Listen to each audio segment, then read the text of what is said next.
Hey guys, thanks for tuning back in. My name is Chaos, and we are back on another video with Call of Duty Modern Warfare 3. Today is the famed Season 2 Reloaded update. We've got a lot of content coming out for multiplayer and for zombies, and we finally get to dive into everything and, unlock more challenges, get new weapons and whatnot. As always, I make videos for the guys that don't have too much time on their hands, or they want to get the new items quickly, complete challenges quickly, get camos quickly. So today we will be getting the SOA Subverter as fast as we can. It should take you less than 2 hours to get this gun. So if you don't have that much time, don't worry, I'm gonna help you out. Before we jump in though, we do have some patch notes for the Season 2 Reloaded update. I'm not going to go over everything, so be sure to either check out the patch notes yourself or look at, say, Exclusive Ace's video. He will most likely be uploading a video with all the weapon changes, going into detail about what's actually changed and what you should be looking out for. Anyways, with the Season 2 Reload update, from multiplayer we have the new Dodge House Reimagined map. I'll play a couple games on that today. We've got Skid Grow and Airborne coming out, if they're not out already. Those are just variants of the two maps that are already out, not big changes going under there. We do have two new weapons, the SOA Subverter, which is a battle rifle that's supposed to be hard hitting and excelling in the long range damage. It's probably a little bit slower. Then we have the Soul Render, which is a sword melee weapon. You can get the SOA Subverter with the weekly challenges, and you can get the Soul Render in the battle pass. We've got new aftermarket parts for the Holger 556 and the Bass B. We've got bounties coming back, which is one of my favorite modes that's already here. And we also have Juggernaut, and then we have 3 back-to-back events coming out week after week after week. The first event seems to be just an XP event. After that, we've got a lot of bug fixes and changes. The only other change that is notable, in my opinion, is that we get to pin our challenges into the dashboard so we can see them pretty easily and unlock them that way, so you don't have to keep going back to the challenge menu. I've done that for today, and we'll see that soon. As far as zombies go, which I'm not jumping into this video, but as far as zombies go, we do have a new story mission for zombies. You have a new Dark Aether Rift. You have a new Warlord. You've got new acquisitions and schematics for the Mags of Holding, which lets you not have to reload. You just use the bullets that are in the chamber. You've got the Blood Burner key, which gives you the motorcycle that can also do EMP blast. And then you have the VR11 weapon case schematic as well. And we also have exfil bonuses, so if you complete a contract or if you do something special within the game and you're able to exfil, the more times you exfil, the more bonuses you get upon starting your next game. Other than that, let's go check out changes in game. So as I said, there's a Dune Rule of Fate event going on. Again, it's just an XP challenge. You get stickers, you get consumables. At the end of this event, we have another weapon camo, which again looks pretty basic. I'll check it out once we finish it up, but it doesn't look like something extravagant that you need to get. I was able to get the last Walking Dead camo, but again, it wasn't that great, so I haven't shown it off yet. Here in the battle pass, we do have the new weapon, the Soul Render melee weapon. To earn this, you do have to actually complete the individual challenges for this sector. These are all melee-based challenges. Killing an enemy with the butt of a gun, killing an enemy with a throwing knife, killing an enemy with a frag, killing an enemy with a crouched knife. So I'll get into that in another video, but that is how you get this weapon. Last but certainly not least, we do have our weekly challenges, which gets us the SOA Subverter. Now, I looked through most of these challenges. Multiplayer challenges don't seem to be too hard. The zombie challenges don't seem to be too hard at all.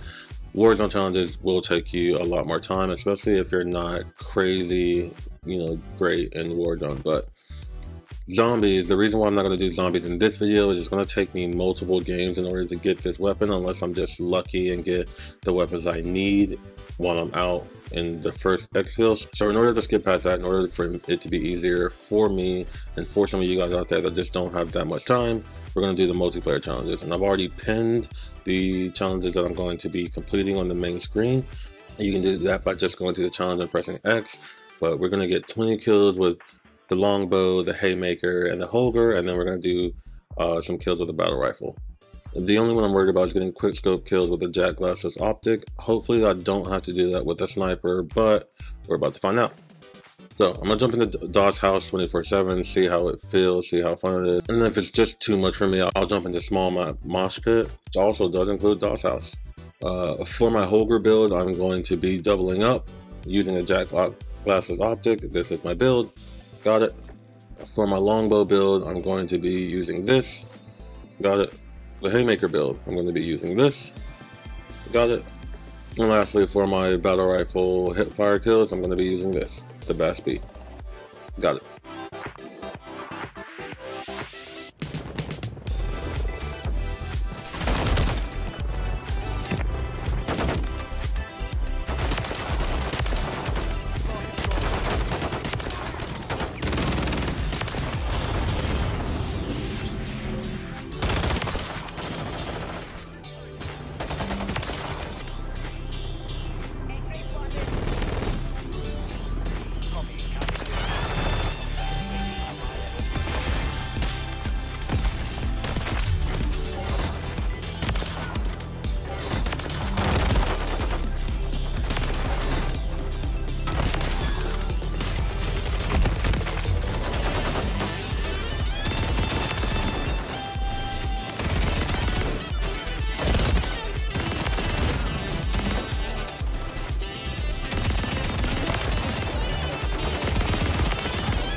Alright, Dog's House is amazing.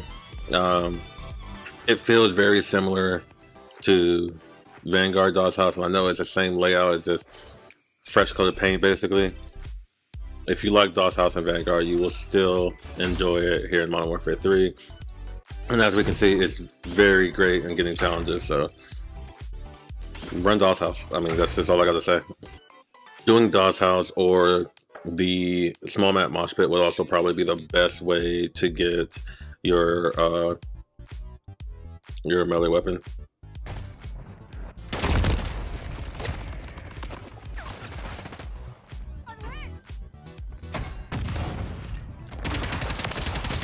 I tell you all the time, guys, to make sure you read the challenges and make sure that you're playing with the recommended weapons. Now, my challenge said get 15 hip-fire kills with a recommended weapon. I was using the BAS-B. As you can see down at the bottom, next to the name of the BAS-B, there is no fire symbol. There is a fire symbol next to the Sidewinder because the Sidewinder is recommended. So I do need to redo that challenge and make sure I'm using the Sidewinder. Here's my class. Got it.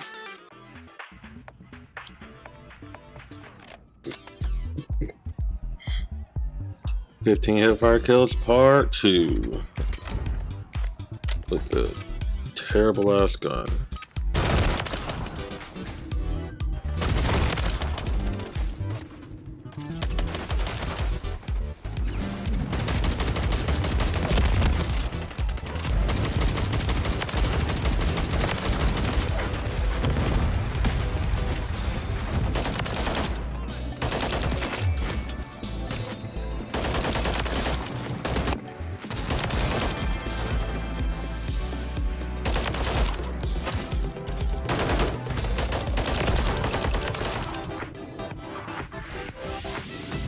Alright, well, we got the Sidewinder done. So all we need left is our double kills. And it looks like you cannot do the Jack Glasses equipped to a recommended weapon quick scope kills. So much for doubling up on challenges. This still seems to be a very quick challenge to get a new gun. Again, Warzone is going to be the longest way to get this gun. Zombies may be a little bit faster.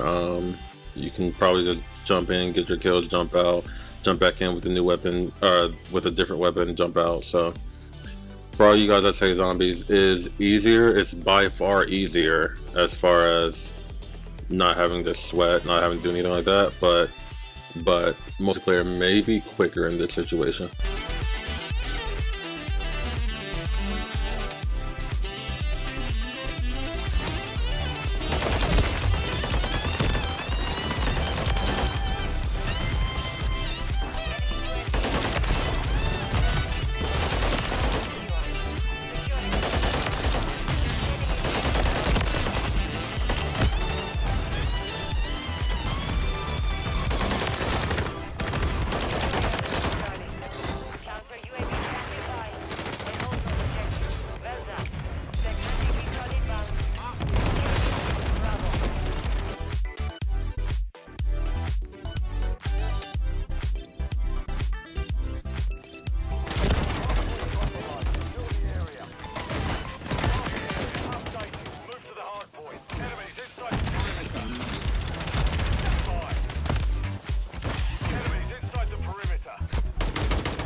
Alright, that took a little longer than I thought it would, but I did complete the 5 challenges. I ended up going for the hipfire kills with the battle rifles, the 3 kill challenges, so the longbow, haymaker, and holger, and then I went for the melee backstab kills.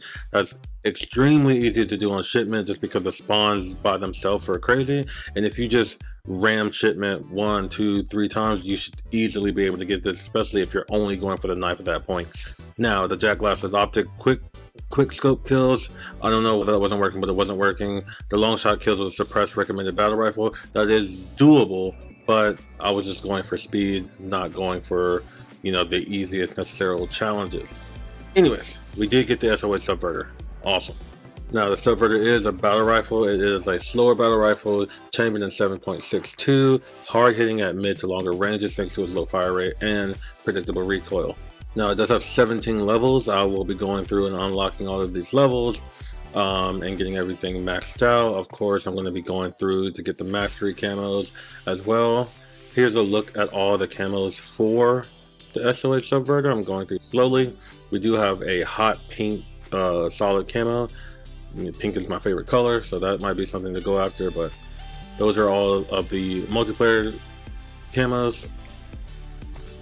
If we go over the zombies, we've got, you know, other camos as well. That fishy camo is kind of cute.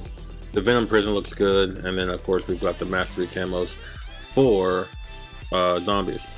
I'll go ahead and put the Barred and Dangerous camo in it just so you guys can look to see what the camo looked like. While you put a camo in it, it just crashes. But here's a SOA Subverter, 20 round mag.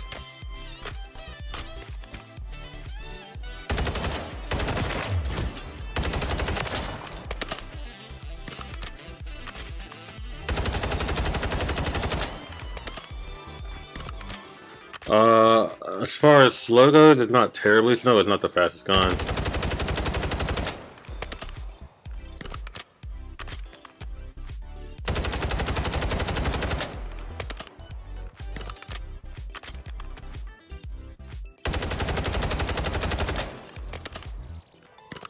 The recoil is actually not that crazy. It does go from left to right a bit, not too much.